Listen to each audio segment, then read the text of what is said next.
Hello বন্ধুরা, আজকে আমরা জানবো ফুডপান্ডা রিটার্ন ট্রিপ কিভাবে জমা দিতে হয় বা রিটার্ন ট্রিপ কিভাবে কমপ্লিট করতে হয়। 4টা নিয়ম কানুন মেনটেন করে রিটার্ন ট্রিপ জমা দিতে হয়। 1, আপনার লোকেশন এবং ভেন্ডর লোকেশন সেম হইতে হবে, মানে ভেন্ডরের ভিতরে অবস্থানরত অবস্থায় আপনাকে ড্রপ অফ শো করতে হবে। 2 নাম্বার হচ্ছে আপনি ভেন্ডরকে খাবার না দিয়ে আগেই ড্রপ অফ দিতে পারবেন না, যদি দেন সেক্ষেত্রে ওয়ালেটে টাকা জরিমানা অ্যাড হবে।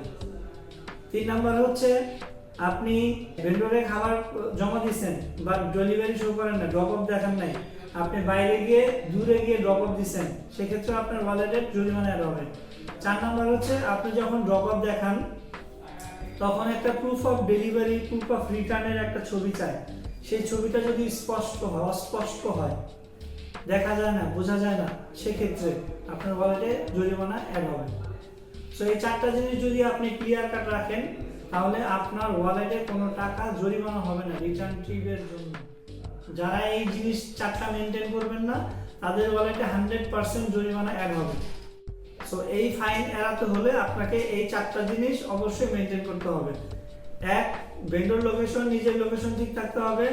খাবার না দিয়ে রেস্টুরেন্টের বাইরে থেকে ড্রপ অফ দেওয়া যাবে না, আবার খাবার দিয়ে রেস্টুরেন্টের বাইরে গিয়ে ড্রপ অফ দেওয়া যাবে না, এবং আপনার জমা দেওয়ার যে ছবি, প্রুফ অফ রিটার্নের যে ছবি, সেটা স্পষ্ট ক্লিয়ার দেখা বোঝা যায় এরকম থাকতে হবে। সো এই 4টা জিনিস যদি আপনারা 100% মেনটেন করে কাজ করেন, কখনোই আপনাদের ওয়ালেটে কোনো জরিমানার টাকা অ্যাড হবে না। সুতরাং এই 4টা নিয়ম সুন্দর করে মেনটেন করে কমপ্লিট করবেন। যাদের এই 4টা জিনিস ঠিক থাকবে, তারপরেও যদি কারো ওয়ালেটে টাকা অ্যাড হয় বা জরিমানা অ্যাড হয়, সেক্ষেত্রে আমাদের অফিসে আসবেন, আমরা সেটা যাচাই বাছাই করে সমাধান করে দিব।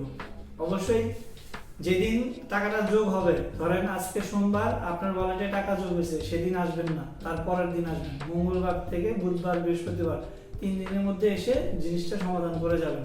নিয়মকানুন ঠিক থাকার পরে যদি কোনো ফাইন অ্যাড হয়, সেক্ষেত্রেই শুধু অফিসে আসবেন, আমরা সেটা যাচাই বাছাই করে সমাধান করে দিব। সো আশা করি ভিডিওটি সবাই বুঝতে পেরেছেন। সো ভালো থাকবেন সবাই, আল্লাহ হাফেজ।